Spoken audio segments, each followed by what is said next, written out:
Assalamualaikum Tuan. Saya Siti Nur Ain binti Musrahimi, Ketua Pelatun Kadet Bomba dari PPD Tanah Merah. Seramai 16 orang termasuk saya siap sedia menjalani pertandingan kawat kaki secara atas talian, Tuan. Terima kasih, Tuan.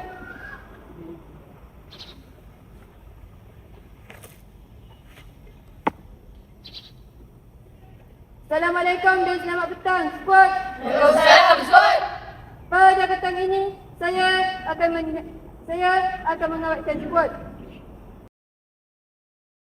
Dan di sebelah kanan, siapa dia? Saya Kadet Kaisah, skuad.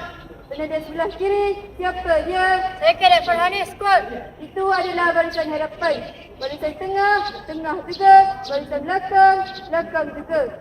Apa yang saya mahu, perintah saya yang betul. Hendaklah skuad buat dengan betul dan tegas. Perintah yang salah, jangan dibuat.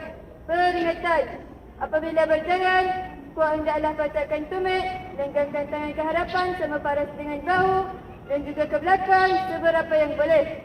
Faham tu, skuad? Faham, skuad. Tenang diri. Rehatkan diri. Baris. Baris dia. Ke kanan. Terus.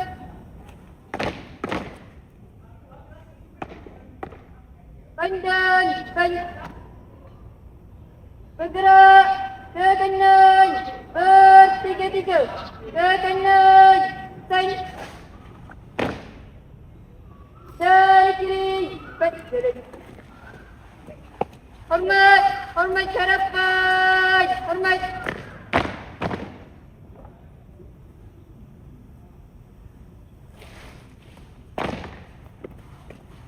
Hormat ke kanan. Ke kanan. Hormat.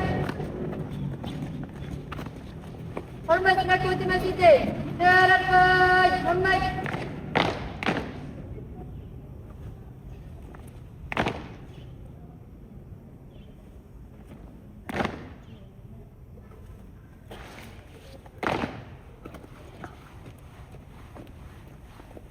Baris.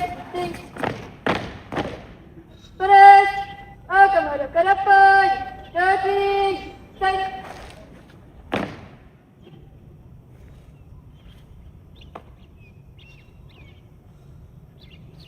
Assalamualaikum, Tuan. Mohon kebenaran menjalankan tugas-tugas lain, Tuan. Terima kasih, Tuan. Pegawai dalam baris. Keluar baris.